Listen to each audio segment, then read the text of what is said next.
as you can see on your screen, this is the basic process for performing the simulation or simulation process. So as you can see here, the first step is basically the problem formulation. So what does a problem formulation mean? The problem formulation includes some problem statement, and it is described very carefully with all the details involved so that it forms the basis for your entire problem. That means we analyzed the users that everyone should agree, or you can say that this is the problem statement that we are going after. That means कि मेरे पास जो in easy wording I can say that कि हमारे पास problem formation में क्या है कि हम सबसे पहले क्या करते हैं कि जो अपनी प्रॉब्लम स्टेटमेंट है उसको डिस्क्राइब करते हैं वेरी केयरफुली कि उसके अंदर क्या क्या डिटेल्स इन्वॉल्व हैं, ठीक है। और जो है क्योंकि वही बेसिक हमारे पास जितनी भी हम आगे प्रॉब्लम सॉल्व कर रहे हैं तो वो क्या है हमारे पास प्रॉब्लम की बेसिस है। उस बेस के बारे में हमारे पास तमाम डिटेल्स होनी चाहिए कि हम लोग ये क्यों कर रहे हैं और हम किस मकसद के लिए इस चीज़ को सॉल्व करें। तो हमारे लिए प्रॉब्लम स्टेटमेंट जो है वो बहुत इंपॉर्टेंट होनी चाहिए। और इसमें क्या है कि जो एनालिस्ट है, ठीक है, कि हम लोग क्या है कि जो यूज़र है कि उसमें जो यूज़र है वो एग्री करना चाहिए कि जो हमारी प्रॉब्लम स्टेटमेंट है या जो भी हम लोग उसको आगे सॉल्व करने जा रहे हैं, तो सबसे पहले मोस्ट इम्पॉर्टेंट चीज़ ये है कि आप उसके तमाम पॉइंट से एग्री हैं कि आइदर ये करना चाहिए या नहीं करना चाहिए, ठीक है। सो ये बेसिक फर्स्ट स्टेप है हमारे पास, that is so important step, ठीक है। उसके बाद नेक्स्ट स्टेप हमारे पास आता है setting of objectives and overall project plan, ठीक है। अब इसमें क्या है, setting up objective and project plan, that means you indicate some questions you want to simulate to answer and to answer you want to understand what kind of answer or what kind of questions you are going after or what goals do you have, ठीक है। कि इसमें क्या है कि आप लोगों ने इस चीज़ को माइंड में रखना है कि आप लोग क्यों ये जो है सिमुलेशन का प्रोसेस जो है उसको कर रहे हो, आपके क्या ऑब्जेक्टिव्स हैं, आपके क्या प्लान्स हैं, आपके क्या गोल्स हैं, आप क्या करना चाह रहे हो इस चीज़ को। तो उसके लिए आपके पास हर तरह के हर क्वेश्चंस की अंडरस्टैंडिंग होनी चाहिए, ठीक है। तो अगर इस मतलब प्रोजेक्ट को प्लान करने के लिए आपको ये भी चीज़ अंडरस्टैंड करनी पड़ेगी कि इसमें हमारे पास कितने हमें नंबर ऑफ़ पीपल्स जो हैं वो चाहिए to you can say you need for simulation to be run, और how many days are required, or how many men are you required for the entire simulation accomplishment. Finally, you need to test how effective or how accurate your entire system has to be. So all these steps or all these points are so important for you to perform this simulation process. So after doing all this thing or after clearing all these points, you move forward to the next step, that is the most important step, that is model conceptualization and the data collection. So in model conceptualization, that is basically we are abstracting some features from the things we are going to simulate. So we are going to extract only those essential features. That means कि हमारे पास कोई भी चीज़ है उसमें बहुत सारी features मौजूद है, लेकिन हमने जो essential है या जो हमारे पास important चीज़ें हैं या जो हमें need है, सिर्फ हमने उन्हीं essential features को study करना है, ठीक है। और इसमें सबसे इम्पॉर्टेंट चीज़ क्या होती है मॉडल कंसेप्चुलाइजेशन में, कि हम लोगों को सबसे इम्पॉर्टेंट स्टेप क्या है कि इसमें आपको यूज़र जो है, ठीक है, जिसके लिए आप प्रोजेक्ट कर रहे हो या जो भी बंदा है उसको आप अपने तमाम स्टेप्स में इन रखो। दैट मीन्स कि यूज़र जो है वो एट द एंड आपके काम से या आपके प्रोजेक्ट से वो सेटिस्फाइड हो, ठीक है। अगर आप उसको साथ के साथ लेके चलोगे, उसको चीज़ें बताते रहोगे, तो that would be easy at the end. But if अगर आप उसको अपने साथ लेके नहीं चलोगे, सो एट द एंड उसको कोई से भी ऑब्जेक्शंस जो हैं वो हो सकते हैं, ठीक है। नेक्स्ट जो है, अगर आपके पास ये तमाम चीज़ें क्लियर हो जाती हैं, उसके बाद हमारे पास इंपॉर्टेंट चीज़ क्या आती है, डाटा कलेक्शन। सो डाटा कलेक्शन क्या है, हम लोग कुछ हिस्ट्री में बैक जाएंगे, वहाँ से डाटा जो है अपना सारा कलेक्ट करेंगे अपनी उस प्रॉब्लम स्टेटमेंट के अकॉर्डिंगली, एंड देन जब हमारे पास वो डाटा कलेक्शन और जो हमने कंसेप्चुअल मॉडल कंसेप्चुलाइजेशन की है, अगर ये तमाम प्रोसेस जो है हमारे पास कंप्लीट हो जाता है, तो उसके बाद नेक्स्ट प्रोसेस हमारे पास क्या आता है, model translation.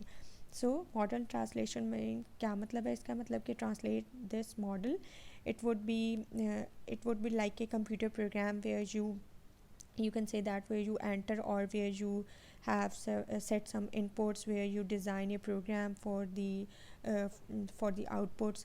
That means to accomplish to you can say to final model to go about. तो अब इसमें क्या चीज़ है कि हम लोगों में ट्रांसलेशन ऑफ ए मॉडल में क्या है, बेसिकली हम लोगों ने जो अपनी ऊपर जितनी भी वर्किंग की उसको मैंने क्या है कंप्यूटर प्रोग्राम में चेंज कर दिया, ठीक है। और उस कंप्यूटर प्रोग्राम में अब मैं कुछ इनपुट्स जो है वो एंटर करूँगी और उसके अकॉर्डिंगली जो है प्रोग्राम डिज़ाइन करूँगी और मुझे कुछ आउटपुट्स जो है वो मिलेंगी, ठीक है। तो दैट मीन्स कि हम लोगों ने जो है अपने जो मॉडल है उसको एकम्प्लिशमेंट उसको फुलफ़िल करने के लिए या उसको कंप्लीट करने के लिए मुझे एक कंप्यूटर प्रोग्राम की ज़रूरत पड़ेगी, ठीक है। अब वो मैंने ऊपर वाली तमाम वर्किंग कर ली, ठीक है, मैंने एक कंप्यूटर प्रोग्राम बना लिया। उसके बाद हमारे पास नेक्स्ट मोस्ट इंपॉर्टेंट स्टेप क्या आता है? वेरीफाइड। मतलब अब मुझे वेरीफाई करना है चीज़ों को अपने मॉडल को, कि मतलब क्या है कि इज़ इट ए राइट और रॉन्ग, ठीक है, कि मैंने सही किया है या गलत किया है, या जो है ये जो मेरा प्रोग्राम है ये जो है वो प्रॉपरली परफॉर्म हो रहा है, और जो है मुझे चेक करना है इज़ इट डीबग और is it translating the model successfully or entirely, or it is just solving some parts of that problem, or if this does not happen then we go back to the same step, ठीक है।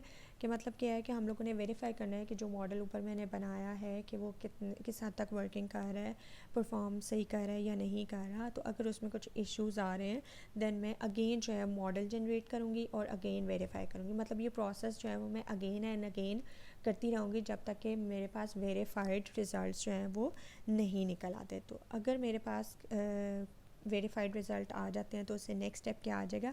Validation का, ठीक है। कि मतलब validated के मतलब वो जो मॉडल हमने बनाया है या जो प्रोग्राम हम लोग रन कर रहे हैं वो क्या वैलिड है कि नहीं है। तो उसके लिए हम लोग क्या करते हैं कि उसको कंपेयर करते हैं विद द ओरिजिनल और द एक्चुअल सिस्टम, ठीक है। तभी हमारे पास वैलिडेशन का पता लगेगा, ठीक है। तो बेसिकली हम उसको जब कंपेयर करते हैं तो हमें पता लगता है कि is it good as your actual system और नॉट, और उसका बिहेवियर जो है हम लोग चेक करते हैं। और you can say that the events that are going to be happened, is it going to result some way or the actual system? With this you can get some insights and improve your model. That means कि हम लोग क्या है कि अपना जो भी model या जो भी प्रोग्राम ऊपर चला रहे हैं उसको चेक कर रहे हैं एक्चुअल सिस्टम के साथ कि उसका बिहेवियर क्या है, उसके रिज़ल्ट्स क्या आ रहे हैं, उसके रिज़ल्ट्स जो है वो एक्चुअल सिस्टम जैसे आ रहे हैं या उससे डिफरेंट आ रहे हैं, ठीक है। तो उस चीज़ को इम्प्रूव करने के लिए हम लोग क्या है ये वाला प्रोसेस जो है अगेन इसको करते रहेंगे। तो यहाँ पे भी सेम चीज़ है कि अगर मेरे पास जो है वो वैलिड नहीं हो रहा सिस्टम या प्रोग्राम तो उसके लिए अगेन जो है वो मैं गो बैक जाऊँगी और उसमें क्या है मॉडल कंसेप्चुलाइजेशन और डाटा कलेक्शन। दैट मीन्स कि जो मैंने डाटा कलेक्ट किया था उसके अकॉर्डिंगली मैंने सारी वर्किंग की, तो अगर वो सेटिस्फाई नहीं हो रही तो मैं अगेन जो है डाटा अपना चेंज करूँगी, अपना मॉडल जो है उसको थोड़ा चेंज करूँगी और उस चीज़ को चेक करती जाऊँगी जब तक कि वो एक्चुअल सिस्टम से वैलिड नहीं हो जाता, ठीक है। तो अगर मेरे पास ये प्रोसेस भी हो जाता है वैलिडेशन वाला देन उससे नेक्स्ट स्टेप क्या आ जाएगा हमारे पास? Experimental design. So experimental design में क्या है कि हम लोग जो भी डिज़ाइन हम लोग क्रिएट कर रहे हैं, ठीक है, उसको सिमुलेट कर रहे हैं, ठीक है।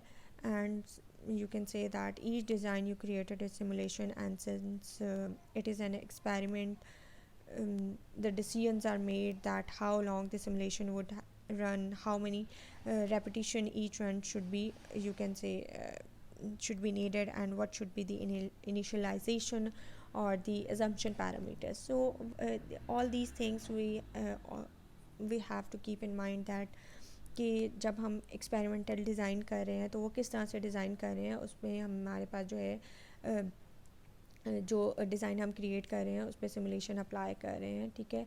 तो जो हम लोग एक्सपेरिमेंट्स कर रहे हैं, ठीक है, क्योंकि एक्सपेरिमेंटल ही है तो उसकी बेस पे हम लोग क्या डिसीजंस ले रहे हैं और उसमें क्या है कि हमारे पास सिमुलेशन को कितना टाइम लग रहा है उसको रन करने में, ठीक है।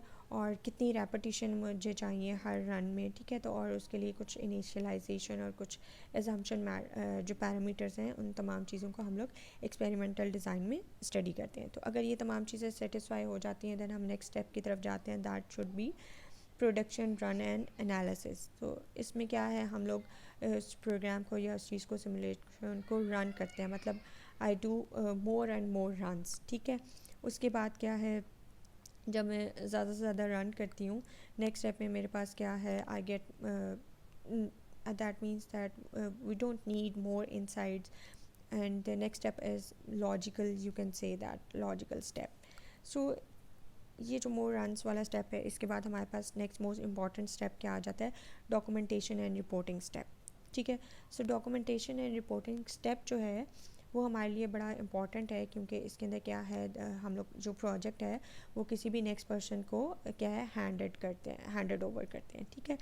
तो उसके लिए हमारे पास हर चीज़ रिटन फॉर्म में होनी चाहिए, ताकि जो नेक्स्ट पर्सन है वो उसको ईज़िली अंडरस्टैंड कर सके, चीज़ें जो हमने किस तरह से की हैं या उसका क्या यूज़ है, तो वो तमाम एक लॉग होना चाहिए। तो that means it is basically a type of a log to check what happen and what step would taken in order to, you can say, arrive at this project, or basically you can say that a log to check why was this assumption and why would this feature added to this and how much time required and why this model is rejected or accepted, like this. So that means because sorry, that means this you can say step is very important, because this is basically the documentary and reporting, and it is useful how the program operated. So when we forward this, I can say that project to someone else, so it's easy for him to understand how this project is operated or performed, ठीक है। तो हमारे पास क्या है, ये जो documentation और reporting वाला प्रोसेस है, ये काफ़ी इम्पॉर्टेंट है किसी भी प्रोजेक्ट के लिए। और एट दी लास्ट हमारे पास क्या आता है, इम्प्लीमेंटेशन, ठीक है। इम्प्लीमेंटेशन क्या है, that you are assertive going to insights, that means कि हमारे पास तमाम चीज़ें जो है वो हो गई हैं और एट दी एंड हमने अब उस चीज़ को इम्प्लीमेंट करना है, ठीक है। तो ब्रॉडली अगर मैं कहूँ तो ये जो पूरा होल चार्ट है इसको मैंने 4 फेजेस में डिवाइड कर दिया। सो फर्स्ट फेज़ जो है वो मेरे पास क्या है, that is problem formulation and setting of objective and overall project plan. तो ये जो 2 स्टेप्स हैं या जो 2 पॉइंट्स हैं, बेसिकली ये मेरे पास क्या है, फर्स्ट फेज़ है सिमुलेशन प्रोसेस का, ठीक है। सेकंड फेज़ जो है वो मेरे पास क्या है, इसमें मैं कहूँगी जो है मेरे पास model building and data collection, ठीक है। ये तमाम चीज़ें वैलिडेशन तक, ये तमाम प्रोसेस जो है ये मेरे पास क्या आ जाएगा, सेकंड फेज़ के अंदर आ जाएगा, ठीक है। देन थर्ड फेज़ मेरे पास क्या है, running of the entire problem like this one is my third phase, जिसके अंदर मैं एक्सपेरिमेंटल डिज़ाइन करती हूँ और अपने प्रोडक्शन को रन करती हूँ, ठीक है। And the last fourth phase is basically the documentation and reporting and the implementation, ठीक है। तो ये मेरे पास क्या है, कह लो 4 फेज़ हैं for the simulation process. Hopefully you understand this whole steps for the simulation process.